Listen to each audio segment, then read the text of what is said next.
Écoutez, merci, Monsieur Bouka. Non, mais écoutez, vous avez vraiment touché à des points essentiels. C'est-à-dire que chez nous au Gabon, on est toujours frappé de ce syndrome que moi j'appelle le syndrome de la grandiloquence. C'est une autre manière de dire que nous sommes fondamentalement dans une sorte de culture du paraître et qu'on voit à tous les niveaux. C'est-à-dire quand vous étudiez la psychologie du Gabonais, nous avons été plus ou moins conditionnés à travailler le paraître. Et le paraître, c'est quoi? Gros costume, grosse voiture, même quand on habite dans une petite bicoque quelque part. Mais c'est dehors qu'on veut montrer qu'on est quelque chose. Et moi, je me suis souvent posé la question de savoir d'où ça nous vient. Pourquoi au Gabon avons-nous souvent développé cet instinct bizarre et qui va très loin? C'est aussi l'instinct du bureau. C'est-à-dire le Gabonais se voit plus dans un bureau climatisé que dans la rue en train de faire un travail manuel. J'appelle ça la culture de la grandiloquence qui nous vient de ce syndrome de la grandiloquence. C'est-à-dire que le paraître, nous voulons paraître plus grands que nous ne sommes. Et vous le voyez partout, dans la diaspora, beaucoup de gens, disent « je suis ceci ». Mais quand vous allez vérifier, ils ne sont pas ce qu'ils disent. Et voilà pourquoi on peut les arracher facilement de la diaspora et les transposer au Gabon. Parce qu'on voit très bien que leur situation dans la diaspora était précaire. Et pourtant, l'impression qu'ils ont souvent donnée aux gens, c'est qu'ils étaient très à l'aise. Parce que voyez-vous, si vous êtes très à l'aise là où vous êtes, vous avez un plus grand salaire, une meilleure situation, vous n'allez pas abandonner ça pour aller prendre un petit salaire de misère au Gabon. Quelqu'un qui se dit ingénieur en France va prendre un salaire de député au Gabon. Ça n'a aucun sens. Et donc, il faut déjà partir d'une analyse de cette psychologie-là, une psychanalyse de nous-mêmes. Qui sommes-nous en réalité? Et vous allez voir que ce goût du bureau climatisé-là, qui nous éloigne du travail manuel, qui nous éloigne de l'entrepreneuriat, parce que, voyez-vous, être entrepreneur, c'est parfois aussi mettre la main à la pâte, c'est parfois faire des choses, mais qui vous rendent riche plus tard. Mais vous avez commencé par le commencement. Vous étiez cordonnier, vous avez développé une maison, finalement, de chaussures à terme. Oui, vous faisiez des gâteaux bananes, mais à un moment, vous vous dites, mais il faut que je me fournisse en bananes, moi-même, vous faites des plantations, ça vous rend riche. Il y a plein de choses dans l'entrepreneuriat qui nous amènent à la richesse par des chemins parallèles, mais qui passent par le fait d'être dans la graisse, dans la poussière, parce qu'on travaille manuellement. Et je me rends compte que tout ça nous part d'Omar Bongo. Que l'éducation reçue sous Omar Bongo a été celle qui dit l'école c'est le seul chemin de la vie, l'école c'est le seul chemin de la réussite. Pour réussir, il faut être dans un bureau.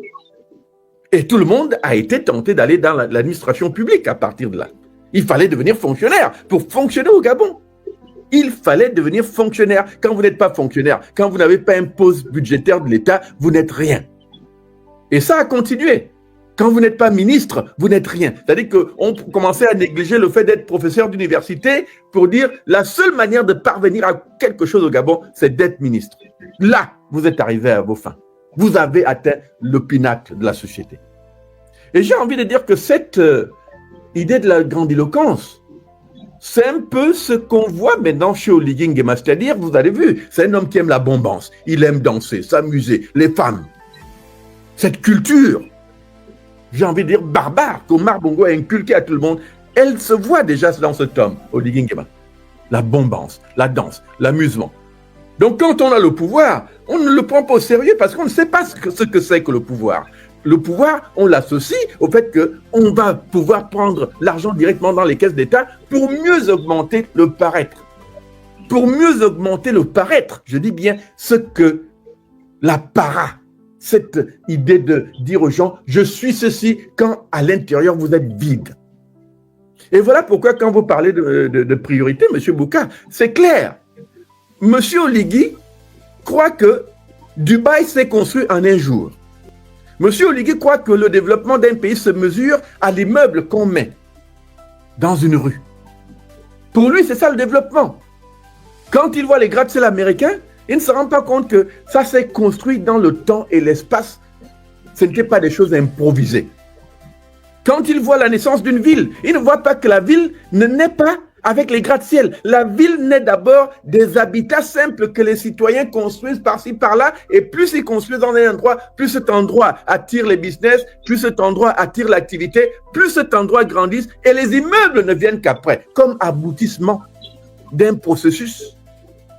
Mais il ne peut pas le comprendre. Pourquoi? Parce que dans sa tête, tout ce qu'il fait, c'est « Oh, je vais à Dubaï, je vois, oh, les autres ont des immeubles. Je vais aux États-Unis, oh, les autres ont des immeubles. Je vais... » Voilà ce qu'Oligui fait. Il fait ensuite « Oh, mais les autres. » Mais oui, c'est peut-être bien d'imiter les autres, mais les autres n'ont pas commencé par la fin. Ils ont commencé par le commencement.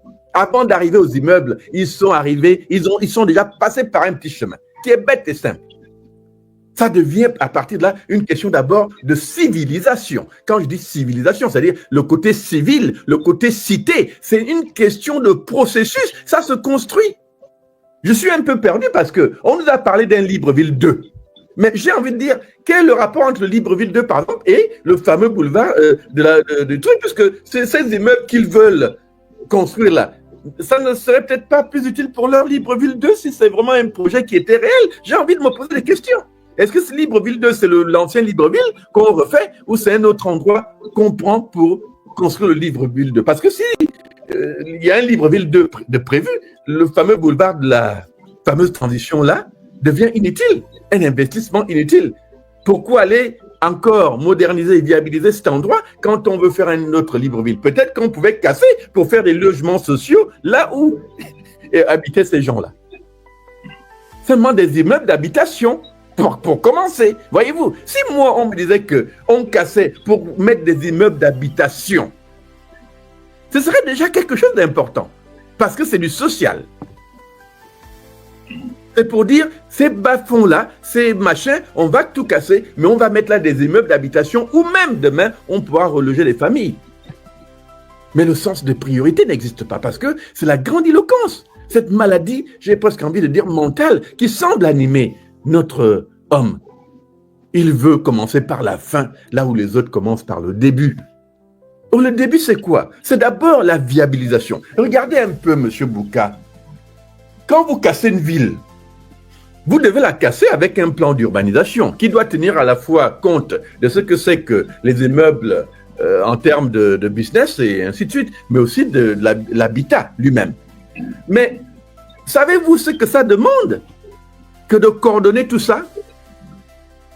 Ou de casser une ville pour en refaire une autre sur le même endroit? Mais c'est un plan qui doit dépasser le cadre actuel. C'est un plan qui doit se faire sur 100 ans. Pourquoi? Parce que si vous prévoyez une ville que vous voulez viabiliser maintenant, c'est que vous la prévoyez pour qu'elle soit totalement opérationnelle dans 100 ans. Pourquoi? Regardez comment les autres se construisent. Sous des villes comme New York, Paris, il y a des tunnels qui ont des métros. Vous circulez en haut là-bas, mais vous ne savez pas qu'il y a toute une vie sous terre. Ouais. N'est-ce pas? Donc quand vous cassez là, vous le faites avec une pensée qui dit qu'il y a déjà un plan d'urbanisation qui voit le dessus de la terre, mais aussi en dessous. Est-ce qu'un jour au Gabon, on aura le métro? Est-ce qu'un jour, à Libreville, il y aura des tunnels sous terre? Une autre vie qui va s'organiser là-bas. Voyez-vous? Mais en le faisant, vous pensez aussi à tout le reste. Les canalisations d'eau, l'électricité et toute l'infrastructure qui fait que quand vous allez construire au-dessus de la terre, vous avez déjà tous les éléments qui vont avec. L'eau, l'électricité et aujourd'hui, les fibres optiques qui animent la vie électronique de nos jours dans les villes. Vous avez pensé à tout ça. Donc, vous ne cassez pas au hasard. Vous faites les choses avec méthode et méthodologie. Or, ce que je vois dans l'approche d'Oligui, c'est que on met la charrue avant les bœufs. Ok, d'accord, vous voulez viabiliser cet endroit. Mais le premier plan n'est pas de casser, le premier plan, c'est de dire, quel que soit le cas, parce que j'entends souvent les gens dire, il y a des gens qui ont été indemnisés sous les bongos. Mais où est la statistique de cela, déjà? Elle n'existe nulle part. Oui, eux-mêmes disent même aux gens, venez nous montrer vos titres fonciers, alors qu'il devrait déjà y avoir au niveau de l'État des archives sur ce qui avait déjà été planifié avant. Et puis, ne nous détournons pas de la réalité. Quand vous dites vous avez fait un coup d'État, et tout ce qui était là, c'était un désordre, Mais pour ordonner ça, c'est à vous d'organiser l'information. Vous n'allez pas nous dire que vous allez reconstruire le Gabon sur la base de ce que les Bongo ont fait, les projets d'Ali Bongo. Ça n'a aucun sens. Les désordres sous les Bongo, ça va dans les pertes et profits parce que techniquement, il n'y avait pas la tenue de statistiques, d'informations et d'archives pour bien gérer l'information. Mais quand vous décidez de bien faire, vous commencez à zéro. Vous faites un bilan, donc un recensement des populations que vous voulez des guerres pires. Vous commencez ça à zéro. Vous n'allez pas dire on va se baser sur des infos qui n'existent nulle part ou sur ce que les Bongo ont fait alors qu'il n'y a aucune donnée à ce niveau. Aucune. Je dis bien, il n'y en a aucune puisqu'on le voit. Ils ne savent pas qu'il y a un titre foncier qui ne l'a pas. Donc, ils n'ont pas fait ce travail au départ. Vous voyez? Alors, donc moi, je pense qu'il y a une réalité là qui aurait dû être celle de dire, OK, faisons un recensement des familles pour savoir qui est qui. La question des titres fonciers n'a aucune importance en réalité. Le titre foncier là, vous aurez sur, on va dire, 1000 familles, je donne un exemple. S'il y en a 100 qui ont des titres fonciers, vous faites quoi des autres? Oui. Ce n'est même pas une donne importante. Parce que j'ai cru entendre là des gens dire qu'Oligui serait allé faire des larmes de crocodile et aurait dit ceux qui ont des titres fonciers seront dédommagés. Mais ça n'a aucun sens. Ça n'a aucun sens. Au Gabon, la majorité n'a pas de titres fonciers. Sur 100 personnes, il y en a peut-être 10, 20 qui ont des titres fonciers, le reste n'en a pas. Mais vous avez pour mission de viabiliser, d'urbaniser, d'organiser l'habitat une bonne fois pour tout au Gabon. Mais c'est l'occasion justement de commencer votre Libreville 2 en disant, écoutez, puisqu'on veut faire une cité administrative ici, on va recenser ces gens et leur donner en fait à chacun un titre foncier. J'ai cru voir que pendant la campagne, il y avait un slogan d'Oligui qui disait « Un Gabonais, un titre foncier ». J'ai vu ce slogan. Mais vous n'alliez pas dire le titre foncier, c'était celui qu'il avait déjà avant. Non, vous alliez en réalité, même si vous le vouliez, revoir les titres fonciers existants, mais surtout en recréer d'autres pour viabiliser le fichier d'information dont le pays a besoin pour bien fonctionner. Pour qu'on commence à avoir des quartiers où on peut mettre un numéro de rue pour dire tel habite à tel endroit, qu'il n'y ait plus ces bas-fonds. Donc c'est à vous de dire, ok, on a recensé, disons, 1000 familles dans ce quartier. Je donne un exemple, plein Oretti, derrière l'ambassade, tout ça. Bon, ok, 1000 familles.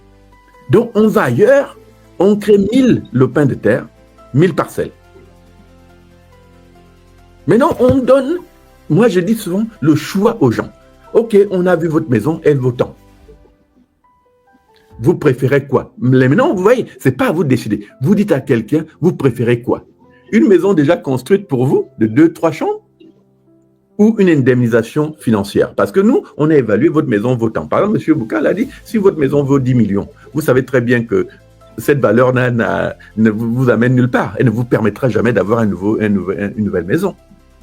Mais l'État peut dire, au lieu de ça, ben vous avez une maison qu'on va construire là-bas qui peut vous être attribuée. Et si vous louiez, là-bas, vous louez aussi, mais en louant, vous pouvez acquérir la maison sur, par exemple, 20 ans, 10 ans, 15 ans. Vous voyez, il y a des procédures pour que cette maison, même que l'État va vous louer, devienne votre maison au bout d'une certaine période. Si vous n'étiez que locataire. Donc, vous faites plutôt ce qu'on appelle une politique de l'habitat, c'est-à-dire en réalité faire que chaque Gabonais devienne un Gabonais avec une maison. Le slogan devient alors un Gabonais, une maison. Voyez-vous? Mais vous n'allez pas le faire en disant on vous déguerpille, on vous enlève de là et puis c'est tout. On vous a donné 5 millions, 2 millions, mais le problème c'est qu'une maison, c'est pas ça la valeur d'une maison, c'est pas la cabane que vous voyez là. Hein? Moi qui habite aux États-Unis, je peux vous l'affirmer. Ici, la terre sur laquelle est construite la maison et la maison elle-même n'ont aucune valeur réelle. C'est-à-dire que la valeur de la maison ne se mesure pas à l'édifice ni à la terre. La valeur se construit sur d'autres critères. Par exemple, la ville où vous habitez, est-elle une ville sûre et sécure ou pas? Vous voyez la différence? Est-ce qu'il y a du crime, oui ou non? Vous voyez, là où il y a du crime, les gens ne veulent pas aller habiter là-bas, la valeur des maisons chute sur le marché. Parce que cette ville-là va friser la banqueroute à un moment parce que le critère sécuritaire n'est pas là. Les familles qui veulent s'installer veulent juger, est-ce que là-bas, il y a un risque de se faire attaquer dans les rues? Quand mes enfants vont à l'école, est-ce qu'il y a un risque pour eux? Et ainsi de suite. Est-ce que je risque de me faire tuer en sortant du supermarché? Vous évaluez tous ces critères et ça donne une cotation, une notation à une ville. Que cette ville est bonne pour habiter parce qu'il n'y a pas assez de crimes, il n'y a pas trop de crimes et celle-là, elle est dangereuse. Et du coup, le taux d'imposition augmente aussi dans ces villes. Elles deviennent des villes où, généralement, là où il y a la sécurité, tout augmente. Les maisons, ainsi de suite. Donc, une bicoque dans une ville qui a la sécurité peut facilement coûter 500 000 $, alors qu'une meilleure bicoque qui a l'air même d'un palace peut vous coûter le tiers, peut-être 200 000 $. Pourtant, c'est un palace qui, dans une autre ville, vous coûterait peut-être 2 millions. Mais ici, ça vous coûtera 200 000 parce que dans cette ville-là, personne ne veut habiter. La valeur de la ville, donc de la maison, elle est relative. Ça veut donc dire que vous ayez construit en dur ou en bicoque, en fait, de bois ou tôle. La valeur de votre maison, c'est d'abord celle que vous lui accordez. C'est là que vos enfants ont vécu, ont grandi. C'est ça la valeur, c'est pas la bicoque. Vous avez construit cette maison en planche, en je sais pas quoi, en machin, avec la sueur de votre front. Vous avez souffert pour être là. 20 ans, 10 ans. Vous avez une valeur qui n'a rien à voir avec la valeur matérielle que l'État peut accorder à une bicoque. Ce n'est pas ça. Voilà pourquoi quand vous faites une politique de relogement, vous ne tenez pas compte de ces valeurs. Vous n'allez même pas dire votre maison valait tant. Non. Vous allez dire, OK, on va construire ici des maisons de 2 chambres, de 3 chambres, de 4 chambres. Vous aviez une maison de combien? 4 chambres? Voilà. Vous aviez 2 chambres? Voilà. Vous aviez ainsi de suite. Vous voyez? Vous relogez les gens et vous créez des conditions. Ceux qui ont les moyens de racheter, ils rachètent. Ceux qui ont comment on appelle ça? La capacité de louer et pour acquérir la maison à terme, ils font ça. Mais vous aménagez ça pour tout le monde, cas par cas, des catégories de Gabonais qui vont acquérir de cette manière ou de cette manière ou de cette manière, ou ceux qui vont juste être des locataires. Vous l'organisez. Et ça demande une autre politique. Ça veut donc dire quoi? Vous construisez des maisons. Et si ce n'est pas des maisons, vous construisez des immeubles d'appartements. Vous voyez? Immeubles d'appartements. Si les maisons, c'est un peu plus compliqué, parce que l'avantage des immeubles, c'est que vous les construisez sur un terrain plus réduit, mais ça monte. Donc, au lieu de s'étendre, vous montez. Et vous commencez à créer des cités comme ça, où vous relogez les gens. Et donc, une fois que vous avez fait ce travail de construction, vous repartez maintenant vers le quartier que vous deviez déloger pour dire, écoutez, on a fini. Vous voyez, mais vous leur auriez donné un avertissement peut-être de 5 ans. Le temps de viabiliser là-bas. Si ça va plus vite, tant mieux. Si c'est plus lent, 5 ans. Mais eux, ils sont déjà là, ils savent, ils ont les dates en tête. C'est dans 5 ans qu'on part. Et en fait, on ne part pas dans le désordre. On viendra nous prendre un à un. Ok, vous, votre maison est prête, on vous installe. Vous, votre maison est prête, on vous installe. Et quand tout le monde a été évacué, on casse. Un État n'est pas pressé. Parce que voyez-vous, ces affaires qu'ils vont faire là, vous allez voir facilement qu'ils vont passer 10 ans dessus et ça ne sera pas terminé. Mais entre-temps, des familles entières auront été maltraitées. Et comme je vous ai dit aussi la dernière fois, il y a aussi des solutions intermédiaires. On n'a pas besoin d'avoir nécessairement construit. On aurait pu simplement faire l'inventaire des immeubles qui appartiennent à l'État ou à des privés, machin, mais qui étaient viables ou viabilisables, qu'on pouvait refaire rapidement parce que c'était déjà en place, juste aménagé pour reloger provisoirement ces gens-là. Pour dire, OK, l'État est un peu pressé, on veut ce quartier, mais on a trouvé des solutions. Vous allez devoir aller vivre dans ces endroits-là. Et j'aime bien m'amuser. La maison de Edith Lucie Bongo, là. On aurait pu faire des choses là-bas, reloger les gens. La cité de la démocratie, je ne sais pas quoi là-bas. On aurait pu faire des choses là-bas. Il y a plein d'endroits à Libreville qui auraient pu accueillir des gens. Écoutez, je peux m'aller dans l'excès qui peut me faire dire, écoutez, essayons d'imaginer une situation où nous avions en fait eu un désastre naturel, tremblement de terre, tout un quartier qui brûle. Mais La crise qui a été créée là par l'État, c'est une crise qui aurait pu être une crise naturelle. Et je me pose toujours la question, qu'est-ce que l'État aurait fait de ces familles-là si tout un quartier avait brûlé, si tout un quartier avait été inondé de manière irrécupérable? Qu'est-ce que l'État aurait fait? Dites-moi.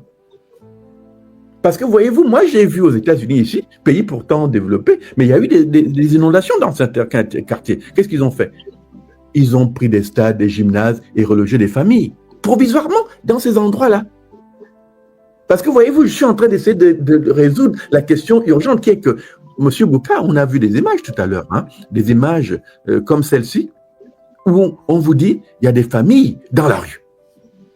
Mais enfin, vous allez nous dire qu'au Gabon, il n'y a pas de gymnase, de stade, d'immeubles, de salles de conférence où on aurait pu loger ces gens pour qu'ils ne soient pas dans les intempéries, rien que pour les soulager dans l'immédiat.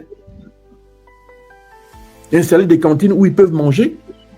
Je me souviens à l'époque quand ils avaient cassé le campus universitaire.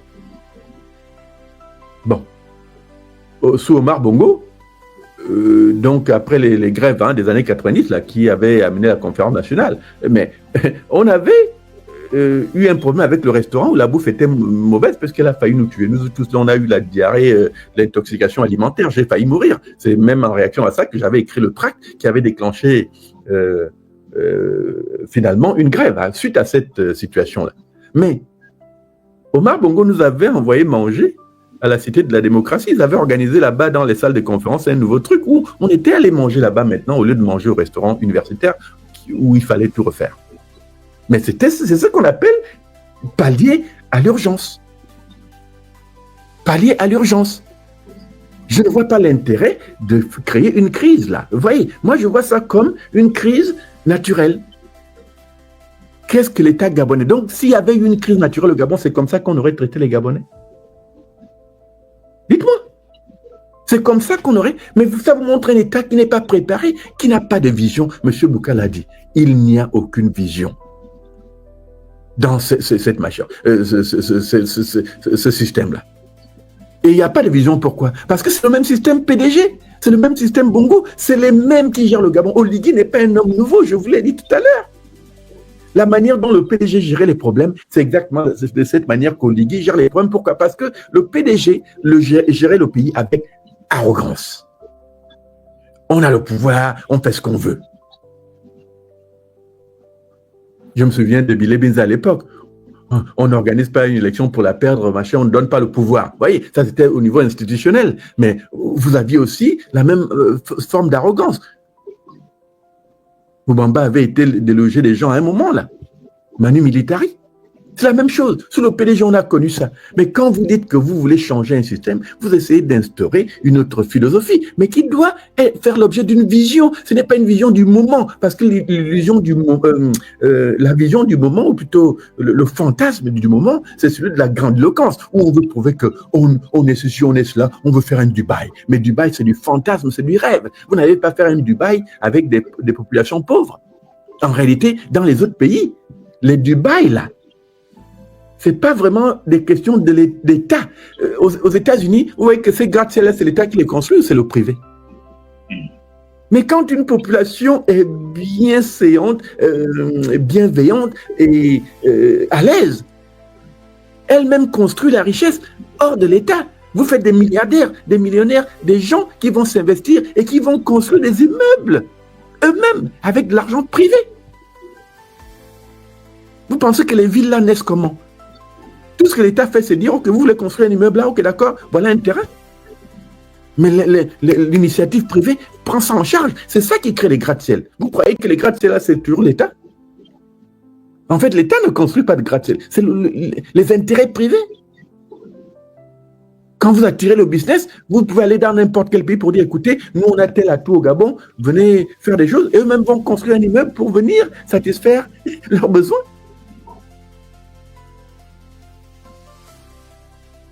Donc, vous commencez même à encombrer l'État. C'est-à-dire, l'État devient un constructeur, vous dites bâtisseur. Mais non, monsieur Oligui, ce n'est pas l'État qui bâtit, c'est le privé qui bâtit. Vous vous trompez encore une fois. C'est un peu ce qu'on vient de dire. Quand vous voulez créer l'habitat dans une ville de manière indépendante, c'est-à-dire que l'État n'a même rien à faire. Tout ce que l'État a à faire, c'est donner des lopins de terre aux gens. Vous cassez des forêts, pas des maisons. Vous cassez des forêts, vous viabilisez, vous tracez, vous mettez l'adduction d'eau, vous mettez l'électricité et les gens s'installent. Eux-mêmes, avec leurs moyens, ils vont construire des maisons. Tout ce que vous avez offert, c'est le tracé. Et ça ne coûte rien à l'État de faire le tracé, de goudronner les petites routes, de mettre les canalisations d'eau, installer l'électricité. Mais les gens, en une seconde, en une année, vous avez fait un quartier de 3000 personnes, en une année, de 3000 lopins. En une année, je peux vous garantir que vous aurez 3000 personnes habitants déjà là, construisant leur maison. L'État n'a pas à toujours tout faire. Donc, dans le cadre qui nous préoccupe, c'est un relogement obligatoire qu'il fallait. C'est-à-dire, l'État ne peut pas dire aux gens, on vous envoie juste dans les pénuries, et puis c'est tout. Et on va attendre de vous dédommager un jour. Mais entre-temps, il y a un enfant qui meurt, là, dehors, piqué par les moustiques. Il dort à la belle étoile. Demain, il aura le palu. Il ira à l'hôpital. Il va mourir. Tout ça parce qu'Oligui a mis ses enfants dehors. Et qu'on ne vienne pas me dire ici que nous faisons un mauvais procès d'intention à Oligui. On n'aime pas Oligui, on le hait parce que... Mais messieurs, il faut comprendre, vous avez voté une constitution qui dit qu'Oligui est responsable de tout. Donc, quand il y a des problèmes, vous voulez qu'on s'attaque à qui d'autre?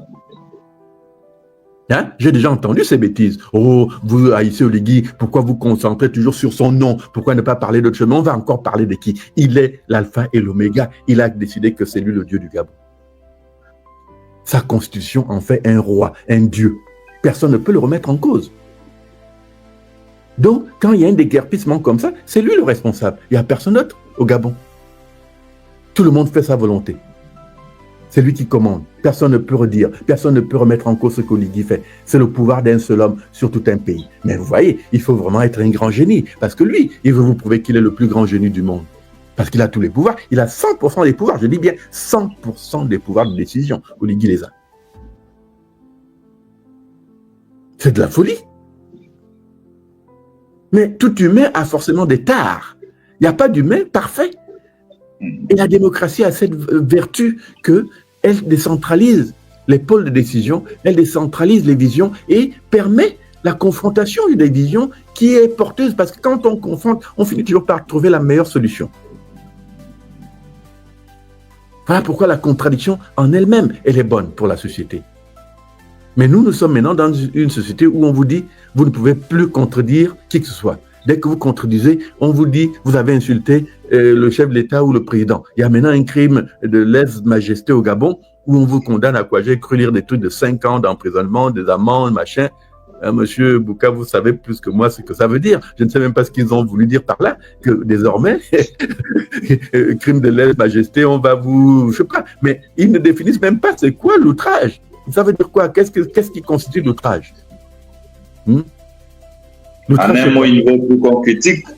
Je ne sais pas. Un jeune se fait symboliquement, je dis bien symboliquement parce que c'est une métaphore politique que le jeune a fait. Il a symboliquement pris le t-shirt avec l'effigie d'Oligui, a fait symboliquement un truc, mais c'est une forme de protestation, mais qui est protégée dans les constitutions démocratiques. La capacité de s'exprimer comme on veut, plus ou moins, contre l'autorité publique. Parce que l'autorité publique n'a pas d'échappatoire. Tout le monde peut la critiquer. Tout le monde... Regardez ce qu'on fait avec Trump ici. Qui ne dit pas à Trump qu'il est un idiot? Même devant son visage, il vient là, quelqu'un lui dit « Ah, t'es con ». Il va faire quoi? Rien. Peut-être que lui, il va dire « Bon, écoute, comme toi, tu es citoyen comme moi, tu me dis « Je suis con, mais c'est toi qui es con ». Et vous allez commencer à vous insulter là, devant tout le monde. « T'es con, t'es con, t'es con ». Et vous répondez parce qu'il ne peut pas vous dire ce que vous devez dire. Et vous ne pouvez pas lui dire ce qu'il doit dire. La liberté est aussi simple que ça. Aux États-Unis, on insulte le président dans tous les sens possibles. On met des effigies, des machins. On l'appelle l'homme orange, machin. On n'a pas encore vu quelqu'un aller en prison aux États-Unis pour avoir insulté Donald Trump, ou Biden, ou Obama. En France, c'est pareil. C'est même pire là-bas. On a vu des présidents gifler. Macron. L'enfarinage. On se jette des œufs. On a vu Sarkozy s'en prendre verbalement à un gars qui se traitait de pauvre con. Sarkozy a dit à ce gars pauvre con. Et le gars lui a dit t'es con. Et c'était tout. Donc on vous crée maintenant en plus de l'hyper-présidence et des hyper-pouvoirs de roi et de Dieu, on veut maintenant vous dire aussi que vous ne pouvez même pas critiquer, parce qu'en réalité, à quel moment est-ce qu'on va vous définir où la critique commence et où elle s'arrête? Dans ce type d'arbitraire, on ne définit pas ce genre de choses, parce que demain, vous dites Oligui c'est un idiot à la télévision. Ici, on le fait aux États-Unis. En France, on le fait aux États-Unis. Mais au Gabon, vous dites Oligui c'est un idiot à la télévision, on vient vous chercher. Alors que vous ne faites qu'exprimer votre droit à la libre expression et de jugement de la personnalité publique. Vous avez tous les droits. S'il ne veut pas être insulté, il quitte le pouvoir. Voyez-vous, il n'y a rien qui l'attache à ce pouvoir-là. Si lui, il pense que c'est son honneur qui est important, qu'il ne veut pas qu'on le critique, qu'il ne veut pas qu'on l'insulte, je dis bien insulter, parce que le citoyen a le droit d'insulter son président. Le citoyen a le droit d'insulter son ministre. Vous pouvez aller devant lui et lui dire « t'es con ». Et ça ne devrait pas avoir de conséquences. Mais au Gabon, il a tous les pouvoirs et on vous dit maintenant, vous ne pouvez plus parler. Or, derrière tout ça, où est le génie? Tout ce qu'on voit, c'est la tendance dictatoriale, la tendance aux arbitraires. C'est-à-dire que ce qu'il y avait sous les Bongos s'est multiplié par 100 sous Oligui, c'est-à-dire dans la malfaisance, la malhonnêteté, le mensonge, l'enfumage. Toutes ces choses qu'on a condamnées sous les Bongos sont pires sous Oligui. Et aujourd'hui, on a le règne de la cruauté la plus béate. C'est-à-dire que les populations gabonaises n'ont aucune valeur pour cet homme. Voilà pourquoi moi j'ai posé la question à M. Bouka, qu'on va peut-être commencer par vous poser la question pour que je puisse aussi éventuellement apporter l'éclairage. Quelle est la manière d'expliquer ce que moi aujourd'hui je comprends comme la haine farouche de cet homme contre ce peuple gabonais? Je n'ai encore rien vu comme signe d'amour. Gérer un pays, c'est d'abord un signe d'amour. Vous voyez, vous devez être altruiste. Vous dépassez. Vous faites les choses, pas pour vous-même. Et si c'est pour vous-même, c'est peut-être juste pour laisser un nom positif dans l'histoire, que tel est venu au pouvoir au Gabon, il a transformé la société de telle manière. Je dis bien la société, je n'ai pas dit la ville, je dis la société, c'est-à-dire le cadre social, le cadre socio-économique. Un pays riche n'est pas riche parce qu'il construit des immeubles. Un pays est riche parce que ses citoyens sont riches, et parce qu'ils sont riches, ils créent l'effervescence économique qui amène aux immeubles. C'est comme ça qu'on analyse une société. Je l'ai bien dit tout à l'heure, une ville n'est pas du néant. Déjà, vous voyez, les pays qui ont tenté de créer des villes artificielles, ça a souvent échoué. On se souvient de Yamoussoukro. C'est où? Yamoussoukro n'a jamais déclassé Abidjan. Non. C'est resté une ville morte. Quand même, c'est là. On ne crée pas. Parce que déjà, les villes, c'est les pôles d'intérêt. Quand les populations, naturellement, s'installent quelque part, c'est parce qu'ils ont trouvé, peut-être naturellement, qu'il y a des choses qui les attirent là. L'accès à l'eau, peut-être qu'il y a des cours d'eau sur lesquels ils s'investissent, parce que vous souvenez-vous, la plupart des civilisations du monde qui sont mortes parfois de choses simples. La désertification a amené à la sécheresse et il a fallu abandonner cette terre-là. Donc les gens vont toujours pour leur viabilité. Les grandes civilisations se construisent toujours là où il y a des cours d'eau. C'est comme ça. Vous n'allez pas changer cette réalité. L'Égypte antique, c'est la même chose. La vallée du Nil, là, était l'endroit le plus développé du monde à un moment à cause du Nil. Et toute la richesse est construite dans ce canal-là. Alors qu'il y avait le désert partout, mais les gens ne sont pas restés dans le désert. Ils ont migré vers cet endroit-là qui est devenu surpeuplé. Et la richesse de l'Égypte antique, je dis bien, je ne parle pas de maintenant, l'Égypte des pharaons s'est construite là. Parce que le cours d'eau, l'accès à l'eau, c'est ce qui a fait les grandes civilisations. Ce n'est rien d'autre. Regardez les villes européennes. C'était des villes de misère depuis le Moyen-Âge. Mais il a fallu imaginer l'accès à l'eau potable. C'est l'accès à l'eau potable qui a rendu ces villes efficientes et qui a apporté la notion de santé publique. C'est-à-dire que dès lors que vous avez de l'eau potable, l'accès à l'eau potable, la population est toujours mieux portante. Et donc les grandes civilisations se sont toujours faites parce qu'il y a eu l'accès à l'eau. Vous allez construire une ville, vous n'avez pas d'eau. Est-ce que le Gabonais a accès à l'électricité? Et pour que le Gabonais ait accès à l'eau et à l'électricité, je dois effectivement viabiliser la ville et l'habitat. Mais je le fais comment? Je construis à zéro de nouvelles aires d'habitation et j'invite les gens à aller s'y installer pour qu'on vide les endroits qu'on veut viabiliser, réhabiliter. Une fois que c'est vide, les gens sont partis de manière organisée, de manière posée, de manière humaine. On peut maintenant casser parce que tout le monde est parti. Quartier par quartier. C'est comme ça qu'on fait.